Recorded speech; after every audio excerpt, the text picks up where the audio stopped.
Hi, and welcome back to the only guitar channel on YouTube. So, I've been making way too many positive videos lately. Motivational videos for guitar players, fun road trips, educational guitar history videos. It's about time for some hate. And up next in the hot seat are Legator guitars. Small disclaimer, I have heard people pronounce the brand name Legator, however I absolutely hate that pronunciation. I don't know what's actually correct, but I've heard many people call them Legator, so I'll stick with that for this video. Legator is a pretty new guitar company. They started in 2012 in California, and the idea behind the brand is to offer guitars jam-packed with really modern features. Features such as active Fishman fluence pickups, kill switches, fan frets, headless designs, really vibrant and eye-catching finishes, ridiculously extended range guitars. Now, since the company is quite young and only fairly recently gained enough hype to become sort of a household name among guitar players, there isn't as much coverage on the internet as you might hope for if you're buying a guitar for fucking $3 grand. But when you do check for reviews and advice from Legator owners, most of what you get is either Legator QC is terrible, I had to send mine back 1,000,000 times before they finally gave me a good one, or don't do that, Kiesel, Ormsby and Strandberg are way better. Or comments along the lines of I kinda want one, but every time I mention it to someone I'm inundated with advice to not touch Legator with a 10-foot pole, so I probably won't. So the vibe that you get from forums as well as online music store reviews is that Legator guitars are junk and you should run the other way when someone tries to sell you one. There are of course also good reviews, but the most prominent one, and a video I could not seem to avoid while browsing for info on the brand, was a video made by Thomann reviewing some guitars and saying that they are good guitars. Thomann, one of Legator's biggest vendors. I wanted to find out for myself if this hate is justified, so I bought 2 Legator guitars myself, as I do. I deliberately went for one of their cheapest models and then one rather expensive one to sort of get a vibe of both ends of the spectrum. So here they are. First up is this artist signature Charles Caswell 7-string signature model, and second is this headless multi-scale G6 model in an iridescent blue finish. These 2 guitars combined contain pretty much everything that makes up Legator, everything they have to offer. Kill switches, floyd rose, active pickups, lack of headstock, and some ridiculous shapes and finishes. Small interjection, I did only purchase these guitars for the sake of this video so I could form an informed opinion on the brand. I do occasionally get comments like, "That's not what the return option is made for, you're misusing it for the sake of your content!" And yes. Sadly, ordering these guitars online, treating them kindly while I have them, and then returning them is my only option. If I didn't do that, then these videos would just be me quoting people from the internet and mirroring shit that other people said that you can just Google. Plus, if I did that, I'd be bombarded with comments like, "You have no idea what you're talking about, you've never even played a BC Rich or Squire, Legator, Schecter, anything." So you do gradually learn while making YouTube videos that it is impossible to please everyone. I'll give you an in-depth demo of these 2 guitars a little bit later. Let's first get into some of the reasons Legator is commonly disliked. Legator quality control has one of the worst reputations I've seen in the guitar scene. My favorite video on this topic is by Luis Torres. He said what initially grabbed his attention and made him buy one secondhand was the vibrantly finished burl maple top. What got me was just the vibrant color, the gorgeous burl. And what disappointed him in the end was essentially everything else, including poor QC. And you know, yo, if I bought this guitar for $900, I would be so burnt. You know, they like to slightly recess the pickup switches inside the body, but then the result might not be centered. But it's not centered. They like to mount pickups in such a way that they kind of end up doing this. They like to use pickup switches that are sort of just crunchy and like to get stuck in their position so you can't just flick them into a different one while playing, yada yada yada. So I'll give you a real quick quality control review of these 2 guitars. Starting with my signature quality control method, the balloon test. If you haven't seen me do this before, I essentially take these really thin airbags, pressurize them, run them along the edges of the fretboard to see if there's any poorly filed fret edges that could potentially lacerate you, like on that Schecter Sun Valley guitar. Not even a scratch, the G6 passes the balloon test. Onto this one.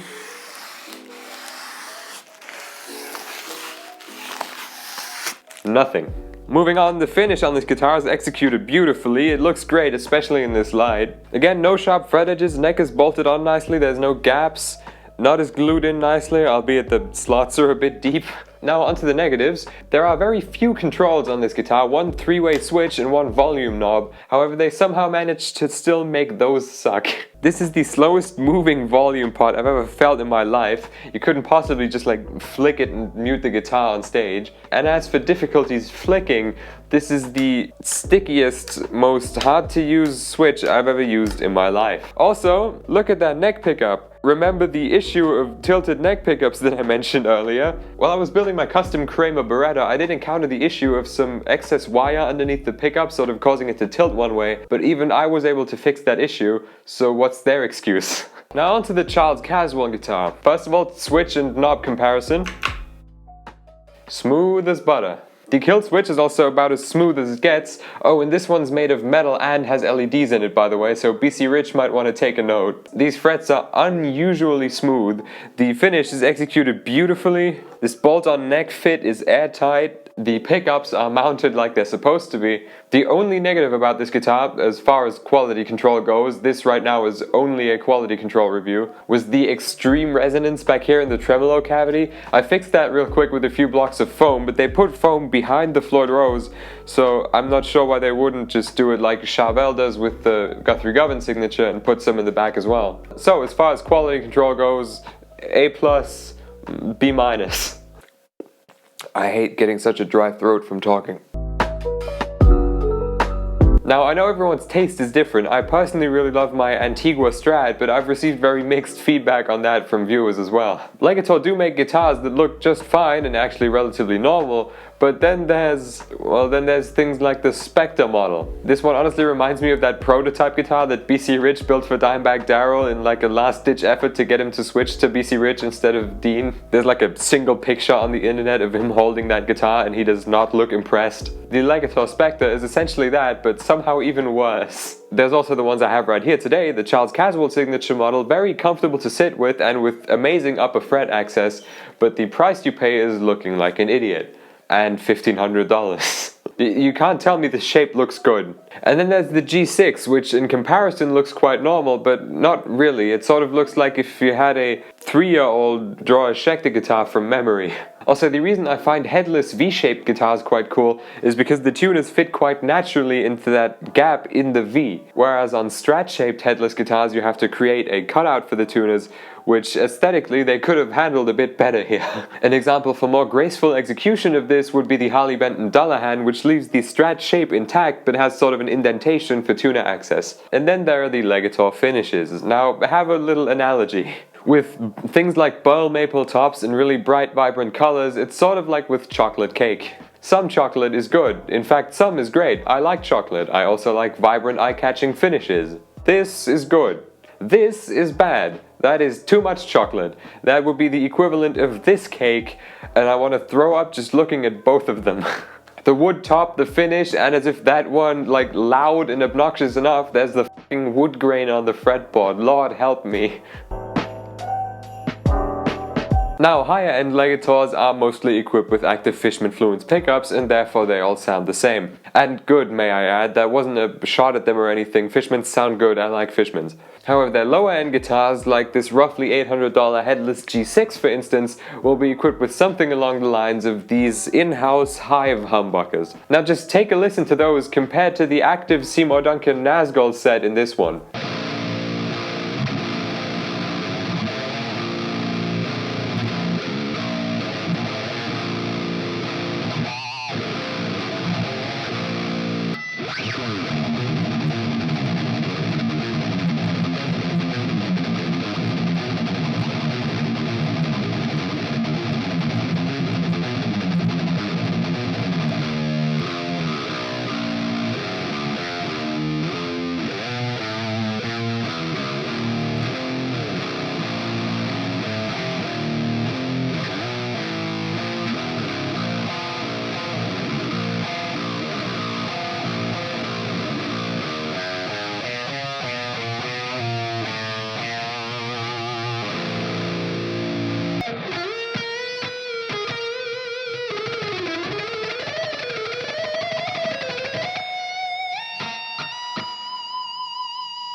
Not so great in comparison, huh? And honestly, that's my entire takeaway from this guitar.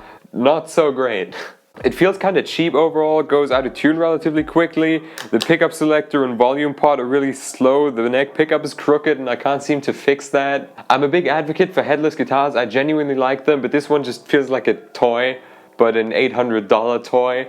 Also, this beautiful logo inlay on the 12th fret isn't doing so well right out of the box. The Charles Caswell model, on the other hand, one of the greatest metal guitars I have ever held. Hands down. That's not a joke, I'm surprised myself. Now something inside me just wanted to hate this guitar. I don't know why, maybe it's subconsciously because of the people Legator are associated with, like Lucas Mann from Rings of Saturn, everyone's favorite guitar YouTube drama queen and record label blackmailer, with this fucking signature 9-string full of LEDs and EMGs and shit. And you know, basically the entire like tech death alien core Instagram guitar player scene. But it's amazing. It's got a slim neck profile, not as slim as the one on the Music Man Majesty, which is what turned me off about that guitar, honestly, because that was paper thin. The body shape, while it looks dumb, is ideal for any playing position. The body weighs nothing. The pickups sound phenomenal, plus it has a kill switch, so I finally get to be Tom Morello.